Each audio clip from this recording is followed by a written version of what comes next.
Here's a segment from a recent Gun Talk radio episode. You can listen to all the Gun Talk radio podcasts however you tune in, or check out guntalk.com for more.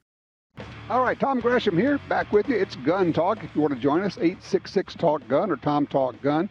They just had a big happening in Tennessee. We're going to get a live report on that right now because driving down the road, coming back from Tennessee, is the Gun Talk crew. We're talking with Ryan Gresham from Gun Talk and Range Ready Studios. Hey, Ryan, how did that thing go? It was really cool. We were out in Maryville, Tennessee, for the grand opening of Smith Wesson's new headquarters, which is a pretty big deal. They've been in Springfield, Massachusetts since the beginning in 1852, and they're moving their headquarters to Tennessee. So we were out there for a big grand opening fall festival with 5,000 plus of our gun friends. 5,000 plus. And I saw that the anti-gun guys were making a big deal. They had like 12 protesters out there for the event, and you had 5,000 people attending the grand opening. Wasn't this kind of a reaction to more gun laws being passed in Massachusetts? And Smith & Wesson finally got to the point they said, okay, that's it. We can't stay here anymore.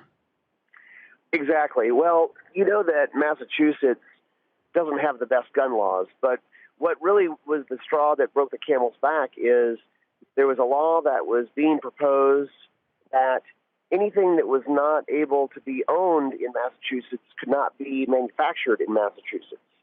And so that's when Mark Smith, the president and CEO of Smith, said, we got to get out of here. This is crazy. So they're actually still, their location in Massachusetts is still running. They're still making guns there, and they're still going to continue to do forgings, do revolvers, do several other things there. But they've opened this new facility in Tennessee that is just as big as the one in Massachusetts. It's, I think, about 650,000 square feet. Holy cow. Oh, my gosh. Okay, so they're in their headquarters, the actual corporate offices are going to be in Tennessee, right? That's correct. They're moving headquarters to Tennessee. So it's just a monumental undertaking and a big deal, for Smith & Wesson and for Tennessee as well. But they decided to throw a big party, and it was really a fundraiser for several different local charities in the area and a few others. They raised over $170,000 because they sold 5,000. I think they ended up actually selling about 5,400 tickets. It was supposed to be a max of 5,000, but they sold out in about 2 days. And then they had vendors from, all over. You had Rugged Rare, you had Black Rifle Coffee, you had Crossbreed Holsters, you had Trijicon and Hollison and Crimson Trace and all these different vendors with booths there and actually selling stuff.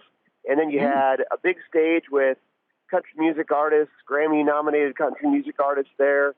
And we were broadcasting live throughout the day. So if people were interested to see some of that, we interviewed several different people throughout the day and went live on our YouTube and Facebook.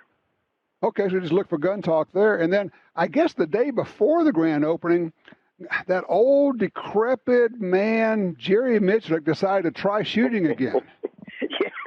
Yeah.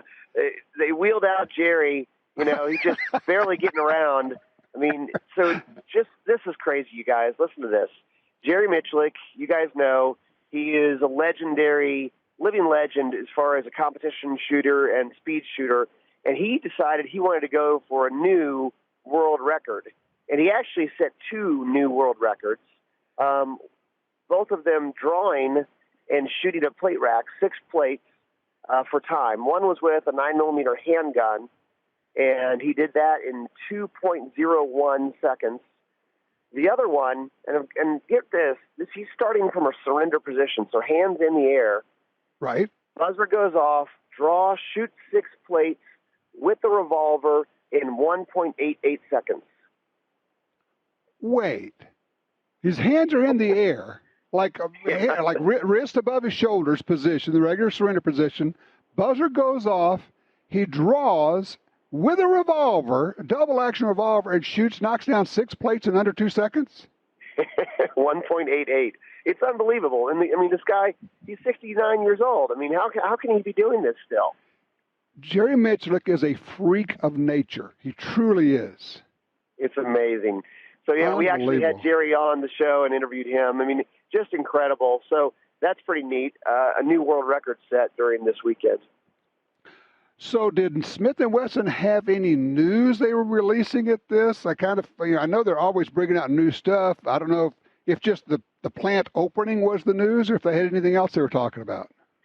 The plant opening was really the big deal, and this was really something for the local community to come out and enjoy. But I'll say that, but we met people from all over. I mean, people from Cincinnati, from Kentucky, from Louisiana, from all over who had driven in to see this and experience it. And the first 500 in the door got to go into the Smith & Wesson shooting range, which is not open to the public and probably won't be open to the public going forward. It's a testing range, and shoot a bunch of different guns. They've got probably about 30 bays in this indoor range, and a third of those are on a 100-yard indoor range. So great place for them to do all their testing and research and development. Wow, that is terrific. So who all did you have from the Gun Talk crew with you? We had, it was KJ and I, and then Michael and Benjamin making us look good, running all the video and beaming it up into the satellite stratosphere. So, yeah, I mean, if you go check out, we had a bunch of different folks on throughout the day, and it was just a great event. I think it was obviously an enormous undertaking, but unfortunately it went so smoothly and was so perfect that everybody's asking Smith, hey, you guys going to do this each year? That's the old, what have you done for me lately thing, right? I like this. This is a fall festival every year, right? And they look at you like, I'm just trying to, like, keep from collapsing from planning this thing, you know? And I know they had you set up in a really cool Airstream trailer / studio and all. And I texted you, I said, whatever you do, be sure to hook that thing up behind your car and drag that Airstream back home with you. If we could have hooked it up and procured that Airstream, we would have. It was behind some fencing. I think we may have been detected as we tried to pull it through the fencing. We considered it pretty hard, though. I bet. Well, look, you guys have a safe drive back. I appreciate you checking in and give us the live report about the Smith & Wesson grand opening in Tennessee, now a Tennessee company. And I'll be seeing you just in a few days. We're going to go out and chase an elk and a deer together. Absolutely. And, hey, guys, Smith & Wesson is hiring people, so if you're in that area, you want to work for Smith, look into it. Outstanding. Way to go. All right, Ryan Gresham from Gun Talk and Range Ready Studios. Our number here is 866-TALK-GUN.